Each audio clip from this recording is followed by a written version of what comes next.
call to order the Courthouse and Property Committee meeting, and Commissioner Thomas is going to lead us in prayer. Let's pray. Dear Lord God, thank you for this day, the blessings you have given us. Thank you for the freedom to gather here together, Lord, to just meet peacefully, Lord. I pray you will be with this committee and this commission, Lord, and give us the wisdom to make the right decisions, Lord. Please guide us and just help us out, Lord. In Jesus' name, amen. Okay, everyone's here tonight. First thing on the agenda is the approval of the January 17th Courthouse and Property Committee minutes. Move to approve. Second. Okay, all in favor? Aye. All opposed? Okay, next is zoning. Everybody has a copy of the report, I believe. Yeah, it's right here. It's the very first page. I don't think he's here, is he? No. Okay, any comments on zoning report before we go on? Do we have any type of update of where they're at on planning for the new updates? Have we got just even kind of a synopsis of where y'all are at when it comes to the planning, the resolution, sorry.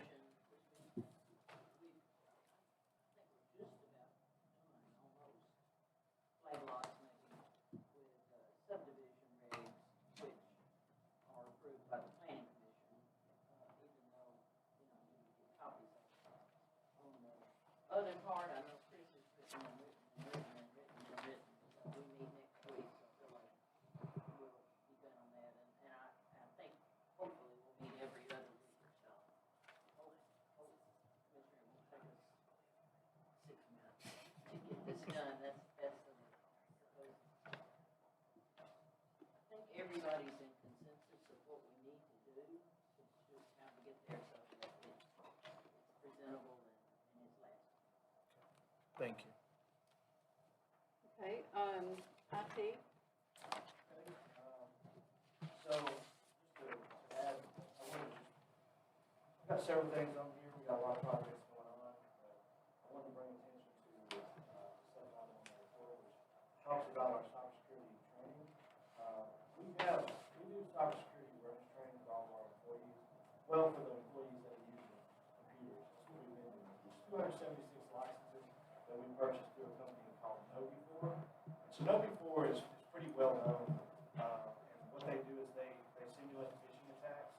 So employees can get an email that looks like it came from a specific vendor, but in reality, it's just us sending out a test email. And so what it does is it allows the user to respond, and so we can offer training to them based on their response. So if they clicked on the email or clicked on a link they weren't supposed to, instead of getting a ransomware infection or virus, they're going to get a training out of it, and we get notified so that we can respond accordingly. So what we did was, I was looking at ways that we could kind of get back some of that money, because we decided to take our education. We had some education money that was added to our budget a few years ago, and so what it was for was training. So if we wanted to go get some certifications, if we wanted to do continuing education training with the IT department to advance our skill set, we could do that. Well, we decided to use that money that would be better allocated to offer training for everybody in the county as opposed to just for the IT. So we did that. So what I want to do is try to figure out a way to claw back some of that money so we can reuse it for some of our training.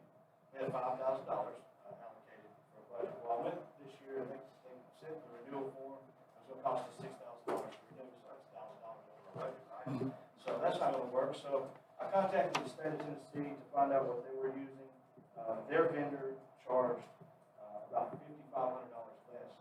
So we were able to not only increase the number of licenses to 420 as opposed to 276. That covers all of the employees in the county. Our cost, instead of $6,000 a year, we got that down to $546 per year. That covers every employee in the county. We're going to start doing that next month. We'll roll that project out. I went through the demo. It was great. It's fantastic. InfoSec IQ is the name of the product, and looks really similar, familiar to what we've been using before. Any of the employees are going to be familiar with it. We still do the simulated phishing campaigns. We have metrics that we can monitor and make adjustments as needed for their trainings. But that was pretty interesting to be able to save some money just highlight that. But I'll take any questions you have. We have some moving going around, some upgrades on our network, different things, but we integrated cloud backups. A lot of our end users now are able to upload their basic files to the cloud as a backup. It's all automated. So we're doing some advanced stuff. Trying to improve the software footprint. Any questions y'all have on that? Appreciate that, Josh. Enjoy the saving that money. That's the main thing. You go from $6,548. That's a good job. Appreciate it. He's always trying to save us money. That's great. Eric? Hey, I appreciate that. Quick question, so in regards to simulated phishing, that's always fun to know when those emails hit an organization. Try to let your folks know, hey, don't open that email, you'll get turned around. Is there anything that you guys are looking at in regards to spam filters? I know that that is a big issue with our email system, and that's kind of a threat in itself. Just curious. So, in addition to what we currently do, we use spam assassin right now, and we have a definition-based spam filter that's built into our email system, and we're able to filter out, most of the emails. What we don't want to filter out is something that needed to get there and didn't arrive, like, I don't know, maybe minutes somebody was trying to send a commissioner. It's happened actually before, as you're aware. So we don't want the email to not get to its destination. So we can filter out most of the content, but this is just to make sure that the emails get where they want to go, but we're not missing, they're not clicking on the items that do come through that don't make the spam, that don't get filtered out by the spam. So, in addition to what we have, not at the moment, but we do have something in place. Thank you, sir. Can I elaborate on this, John? Josh, my line is like the worst thing you can All right? But he installed a box stripper of mine, and man, I'm telling you, it catches a lot of stuff. And then if somebody's looking to send me an email, I don't get it, that's the first place I check. There's usually a couple of hundred in my box stripper every day. It says spam, possible spam. I think they even called it about one today. Yeah, Came so, from a certain commission. yeah, so let me elaborate on that, because I normally don't talk about that. And the reason why is because I had trouble deploying it throughout the organization, because not everybody wants something that they're gonna have to go through the list and check off each individual email.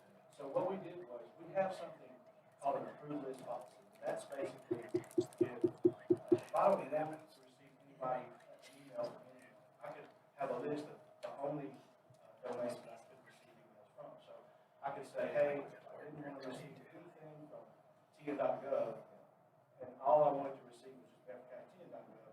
I can create a list and just to say, hey, we only want to receive emails from this domain.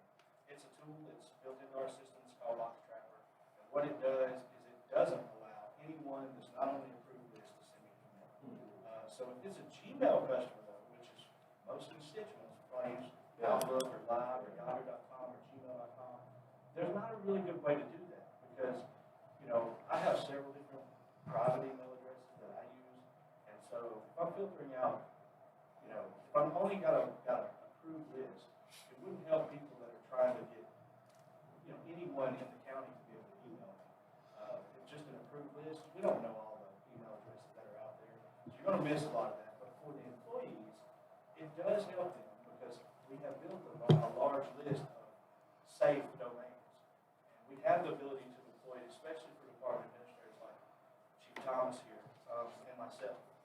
The IT department uses this tool, so we can filter it out. But it's just not the best solution for a commissioner who might want to hear from their constituents. Okay. Anybody have any other questions Yeah, for Josh? where are you at on after the flood in your office? How far along are you on rebuilding that? So, thank you for asking that. Right now, we are in a mobile, we're set up, we have some, college has been gracious enough to let us use one of their suites. We set up a temporary location for our systems. They're not where they need to be, they're not how they need to be. However, the putback team has, they've already started drywall in our suite. They've started the painting process in our suite. We're not where we need to be on that yet. I understand that there's a process, and we're still able to do what we need to do. We don't have access to our tools that we normally have in our office, so that makes our job much more challenging. The projects that we had underway have kind of slowed down because we're not able to have the things we need readily at our hand. They're put back in a closet behind another office, and so we're waiting for the insurance company to come and get the items that we claimed as a loss. So that's where we are. I don't know what to anticipate as far as the time frame, but we're still able to maintain and push forward. Nothing's going to slow us down. We can be mobile. Thank you for that. And so you're located in the same facility, just on the other end? Okay, thank you. Any other questions? Okay, fire department? You have a copy of my report now, anything to add to my report? It's been submitted, but I use drafts, and we can do that, that's no problem. I like them, I just not gonna do any colors. If that's okay.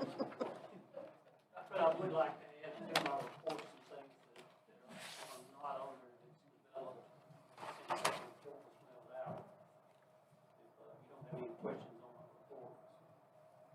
Where are we at, like volunteer recruitment? Where are we at numbers wise out in the community? You know, that's a moving, it's kind of like everybody's business, everybody else's business. It's a in and out the door all the time. According to NFPA, which is the National Association of Fire Professionals, was 158. That number kind of takes everybody that's in account, whether they're support personnel or actual, you know, enough to go in and fight a fire, to people who don't do that and just operate trucks. So it's kind of all over the place. Of course, that number is down all across the United States. Yeah, volunteerism in general, whether it's fire department or anything, is down. I read reports every day from fire engineering where they're looking for people in the Department of Forestry couldn't license the one, you know, guys that fight forest fires, couldn't even let employees do it, you know. So I think that's a problem everywhere. it is everywhere, whether you pay or not. Okay, Some other items I'd like to bring up, we have applied for a grant through the State Fire Marshal's Office. We were awarded the grant. They did not fully fund the piece of equipment that we were looking for, but they did give us $49,500 for it, and that's a air compressor. And when you see these firefighters, it's got the tank on their back. That's usually anywhere from 2,216 pounds of pressure in that cylinder, or 4,500 PSI is what we're using currently. And so this is a compressor that will fill those. And the one we have right now is 37 years old. It does not meet the standards, but we're grandfathered in and can still use it. Our plans is to move that to Station 2. As you know, right now the county we have to go around and get all the bottles, fill them up, and then take them back. So this will give us another location to stop that transportation develop, I think, as one also.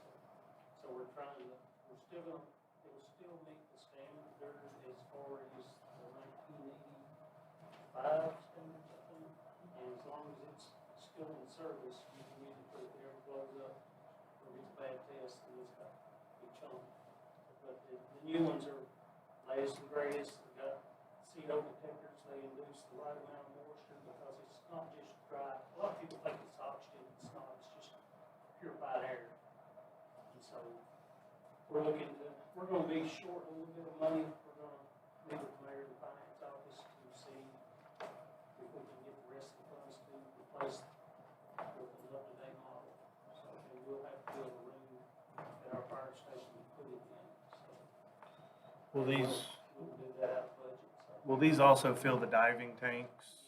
Yes, Okay. it comes with that adapter, and it meets the same, what they call grade E air, Okay. which is, the diver goes underwater, he gets dry, he's not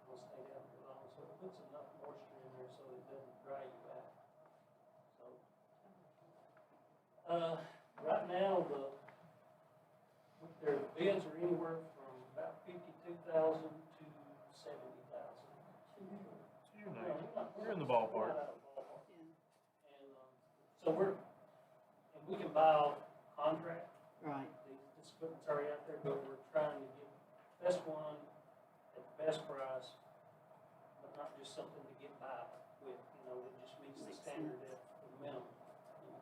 We want something that's gonna carry us another 37 years.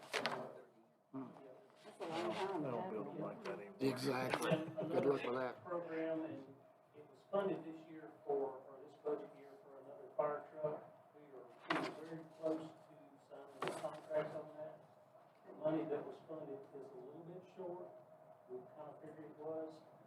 So we'll be talking about that as Just because they're so expensive, is that what it is? Yeah, I mean, today's market, it's, whoever's got the most money is who gets the truck. And even if we sign the contract, we're probably still a year out. The body of it is built and set there.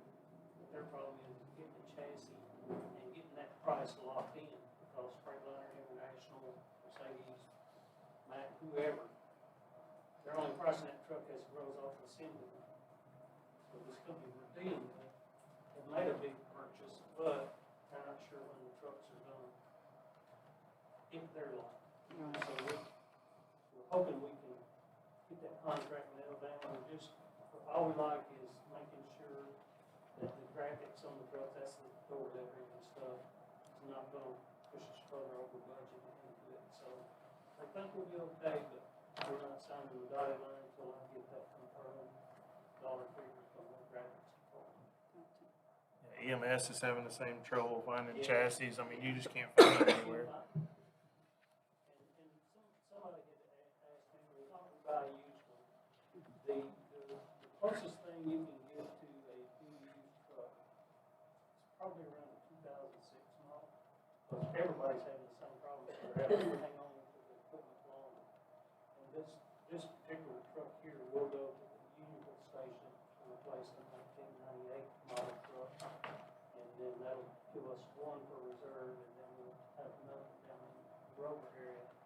And we just went through our ISO grading, and they included the Rover area at the station. And this truck will help us get more points, so we can keep that grade low. We want low points. They figure 10 is high. I think we're still gonna be somewhere 5 or 6 on our grading schedule, which throws money back into the homeowner's insurance policy. That's how that system works. And then one other grant that we've applied for, that will be we'll have to figure into the finance budget next year. That's if we receive it, is the FEMA grant. And we've been trying for the past 5 years to replace air tanks that they wear on the back and the air compressor. So we took the air compressor out of that grant, just the air packs. We're still under the 1986 standard. There's been 3 standards since then that we're behind. So we're applying for that grant to replace all the air packs. Is it still the Survive Airs? I used them And 15 we've years upgraded. ago. And if you remember, probably 2 years ago, Jackson got a grant, and they gave us all their ones, the 45-minute units, so we went down there and loaded up truckloads of that stuff. They gave us all their old stuff. And it's hard to keep them going, but we're doing it. And then another part of the grant, there's 3 categories that you apply for. One of us, another one we're looking at to replace all fire hoses on fire trucks and nozzles. Right now, we currently use an 1.5-inch hose, and we want to step up to 1 3/4, which provides more water protection for the firefighter. So that will replace every piece of fire hose in the county That's on good. all of our trucks. That's a FEMA grant? Yes, sir. That's about 100% grant, isn't it? No, it's not 100%. I'm getting to that number. And then also. He left that for last. One thing that we've noticed in our county as it's growing, homes that are being built, a lot of times they're bigger, they're harder to get to. And so we've applied for what they call a quick attack fire truck. It's a small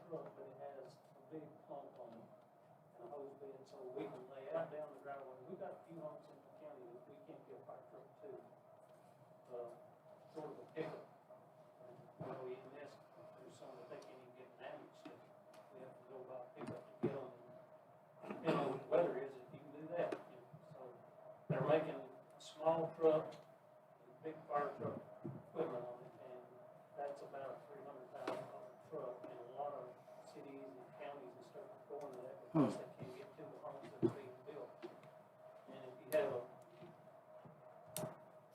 real famous country music star that lives in your hometown, you can find some of them, but we don't have these. But anyway, if we were to receive all of these grants, the county's cost would be about $127,000, which is not bad for a $1.2 million grant. And we may get one of them, we may get two of them, we may get all three of them, we may not get any. Past 5 years, we've not had any luck on the air tax. We basically, to the point, if we don't get them, then we're probably gonna have to look at a lease purchase program because that is the lifeline of the firefighter going in the house or when they're standing outside and spray water.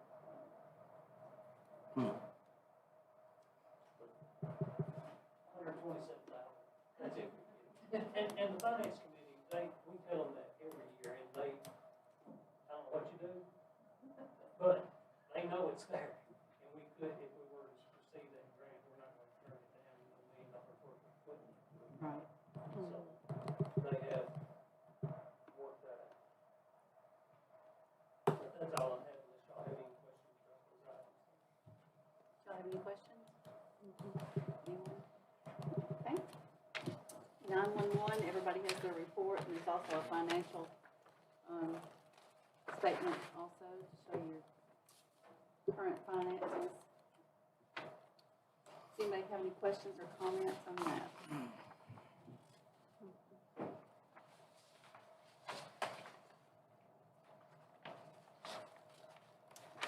Okay, GIS. We have my written report, we have, another thing, I have one particular part of it that you'll see it. I have developed a little handout, a citizen's guide. We had them in the rack downstairs, but because of some, anyway, we had a little glitch and I had to go and get the ones out of the rack downstairs to bring up here just now.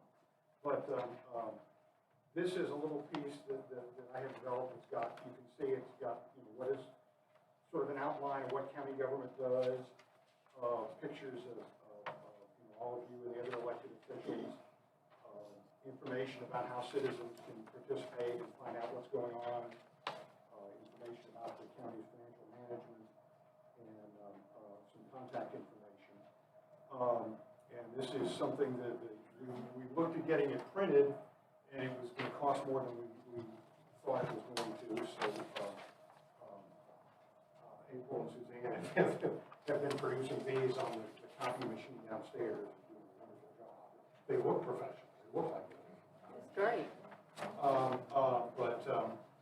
Anyway, we hope this will be something useful. If you have a specific need for a few of these, then I guess contact the mayor's office and see what we can do. Anyway, again, it's John, something have you that's. put it on the website? Yes, I've already got it set up. I think I've just got to take it live. I think I've already got it set up on the website. And it also, the QR code, people can use this to get to the website for other things. By using the QR code. Yes, we will have it on the website. That's awesome. It is awesome. Looks Thank very you. beneficial. A lot of people have questions about the different services That's and what here's I a was trying to kind of get into the head of what, what people might want to know, or what they might not know, or what they might be confused about. I think that's great. That was the approach I was trying to take when I was writing the three pages, kind of essay pages. I know this would be an expensive thing to do, but maybe at some point it could be shared with all the schools and be sent home with the children, for their families. Because I know that, that would be a good way to get it out to people in the county.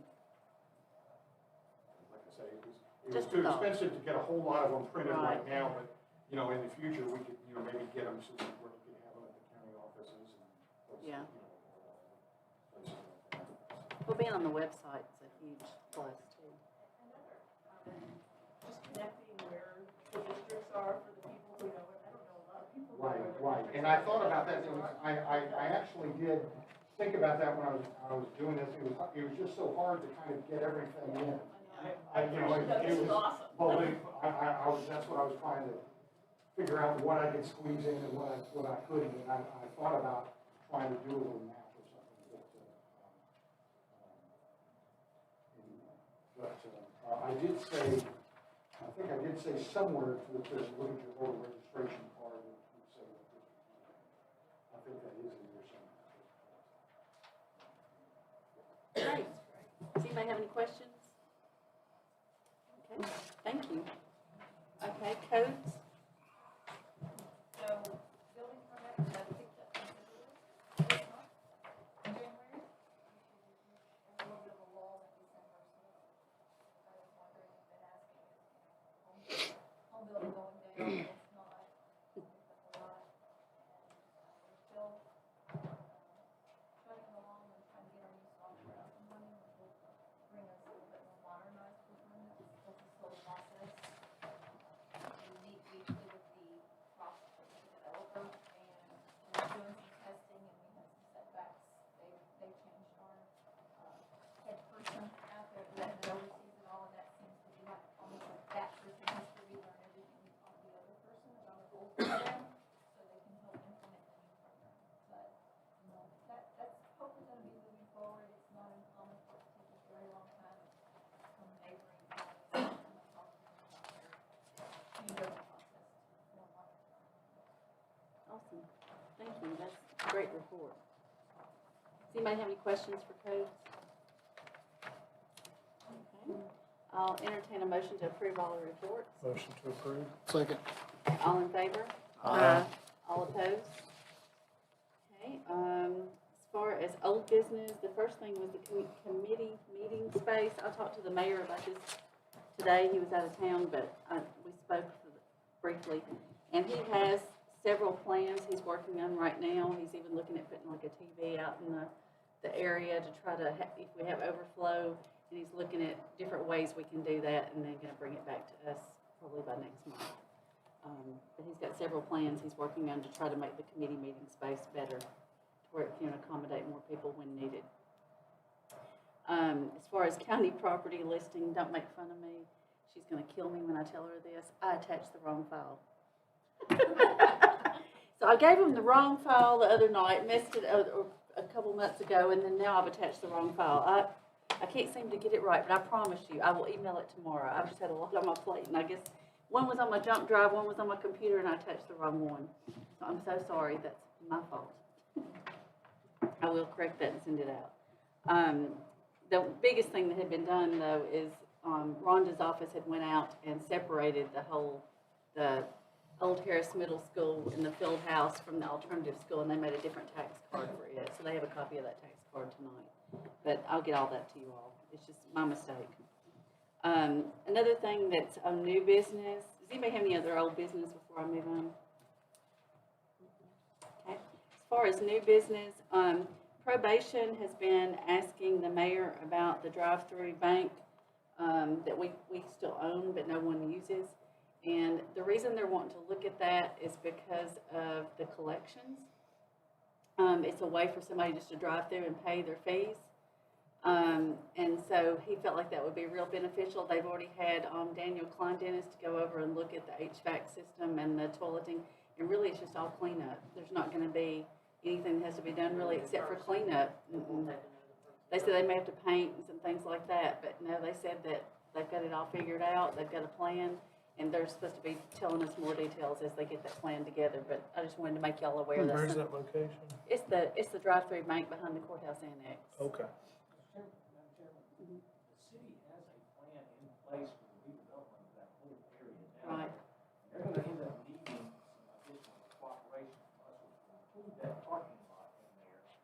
And I don't know what kind of long-term situation the probation is looking at, so. I think that was a short-term fix. I don't think he's planning on it for long-term. I mean, they are aware of that. I would like to add that we haven't had, the IT department has not had an opportunity to evaluate that Yeah. as a viable, spot Right. for activity.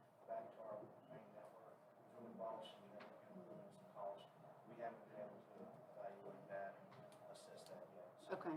Yeah, I know that it's still all in the, they're just looking at it still.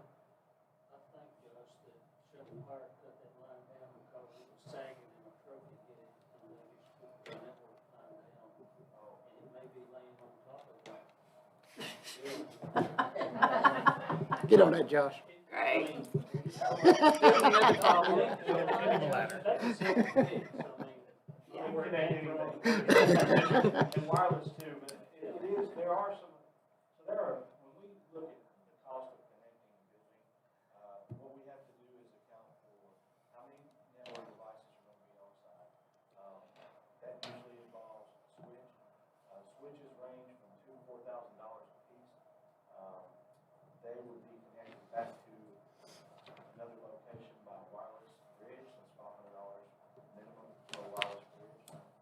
Not including the wiring, which we have to look at installing some new cabling, and also the man hours associated with that. So there is some cost, and when we say we just want to use a building, electrical and maintenance, they have their own piece of that, but IT is equally involved with the infrastructure part.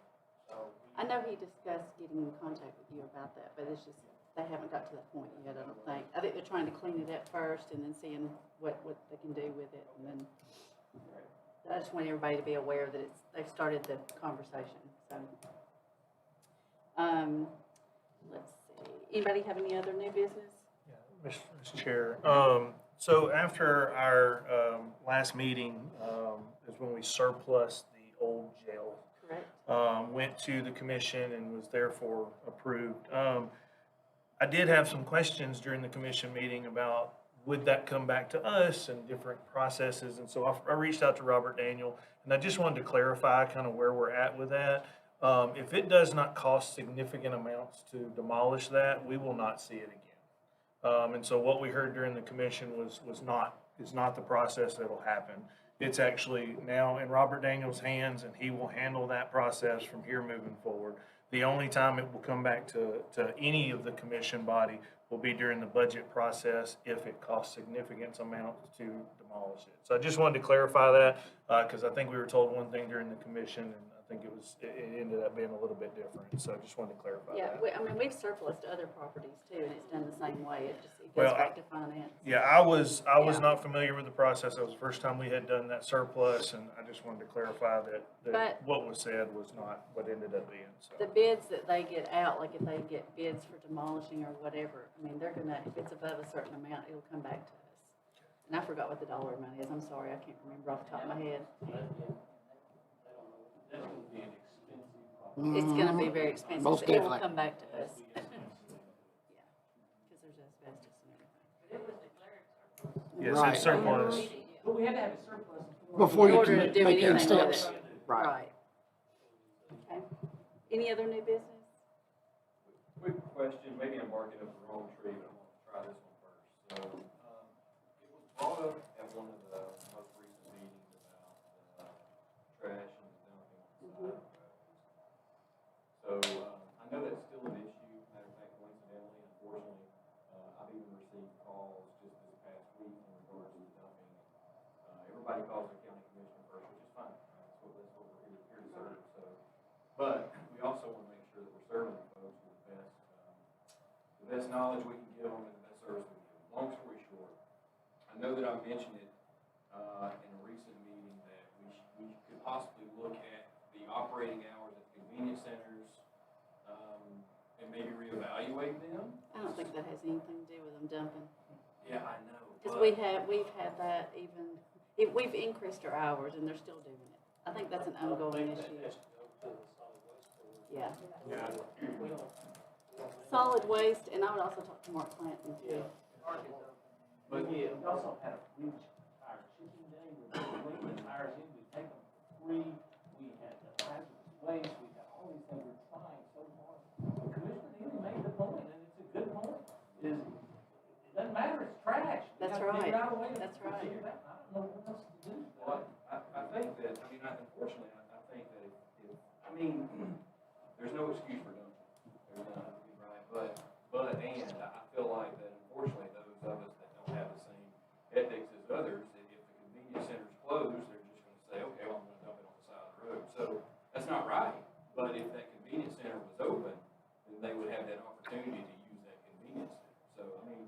And here's the thing too, right? So let's just dive off the deep end here. So, you know, I've had the opportunity, I actually did a little poll on my own. I've talked to a lot of constituents, and there are a lot of folks that are a little bit upset that the hours are what they are, right? We can't keep it open 24 hours a day. That's a fact. Right. And, you know, is there something else? I mean, so is that the final answer? The hours are what they are. We're not going to evaluate it. We just changed them, like, what was it, 2 years ago? We had a big, huge meeting, and we did we redid that. We had a meeting with Mark and with Diane Forbes, and we redid, like, we talked about what we could do to improve things, and like they're saying, we already increased our hours, and I know we're open more. Aren't we open longer than Rutherford County, I believe? And another problem we ran into when we were researching it is that most of our employees were paid part-time, wasn't that correct? And so if we would have to pay overtime, and we had to give them benefits, and so it was going to increase the cost for the county quite significantly. Plus, we have the compactors, and you have to have it. Right. Unless we buy additional compactors, you have to have a day off and bring the compactors in there and change those out. But that would be a good question you can ask at finance whenever, whenever Mark and Diane are there. So just for the record, does this committee handle that? Yes or no? No, Okay, I don't think so. that's all I It's need to solid probably waste. ask. All right, thank you. Only thing I'd like to add there is everybody's frustration too. Yeah. Is it happens at night. It does. It happens on Saturday. I think that it's planned, Saturday night from 10 to 2. The bell goes off. And somewhere, Yeah.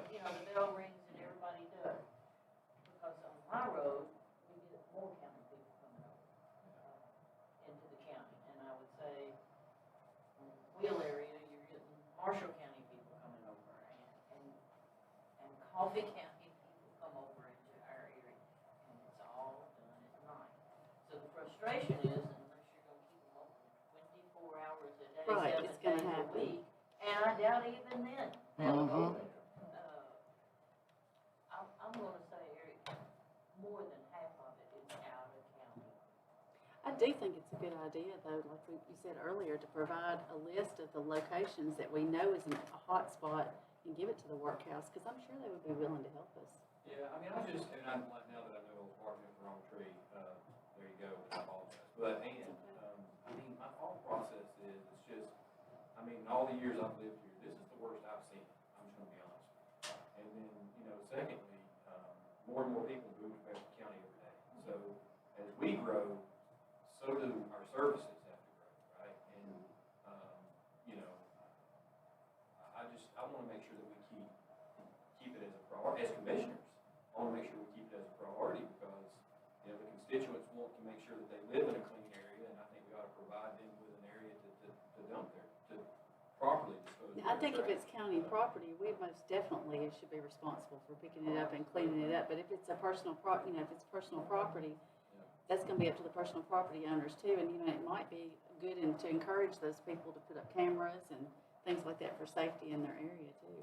And they have the citizens actively involved. Yeah. I mean, I sat down at the bridge from my house one night from after 11, and I caught the little Yeah. and I took a picture of their license plate, Put that in the and I minutes. called them up. Whatever. Citizens can do a whole bunch too. Somebody's jumping on, like you were talking about Fly Road out there, and it was my property. I think I'd be camping out there. Oh, I agree. And It takes everybody. one of the calls I got was from Mr. Biggs, one of his neighbors, that they were out picking up the trash, And I know they probably called you too, right? Let's do a camp out. Yeah, and take pictures. and Okay, stuff like that. Commissioner Neely. Okay, well, the one thing I was gonna say, when you talk about the convenience hours, one thing I do see, like this year, the way Christmas has been falling, we're really closed too many days during that holiday. Because everybody passes my house going to the dump, and I get most of it in the yard because it blows off the truck, because I get it going and I get it coming because the dump is closed. And then when they turn the road that goes down beside our property, a lot of times they just stop and kick it out. So that would be one area that I would like to see us look at, is around those holidays. I know that they tried to take those employees and put their holidays with the same holidays that all the county employees got, but we may have to adjust that. That would be one thing. So, I mean, all right, so let me ask, now that we're kind of opened up for more, who do I need to go to evaluate these hours? Go to the finance You have- department and talk to the waste. Finance and waste, Mark Clanton, Diane Forbes. Commissioner Pinson, did you have something? I have always said we need a program. Trash pride, personal responsibility, and daily effort. Well, you know, I remember as a kid seeing that commercial that always came on, Tennessee Tennessee Trash. Trash. Well, I mean, sometimes Yeah. the campaign. You remember? Yeah. Well, and we used to adopt the highways and Yeah, stuff, sure. but we don't do that anymore. No, I know it's an issue. I mean, it's something we all are concerned about, I think. Okay, does anybody have any other announcements, new business, anything? Okay, I'll entertain a motion to adjourn. So moved.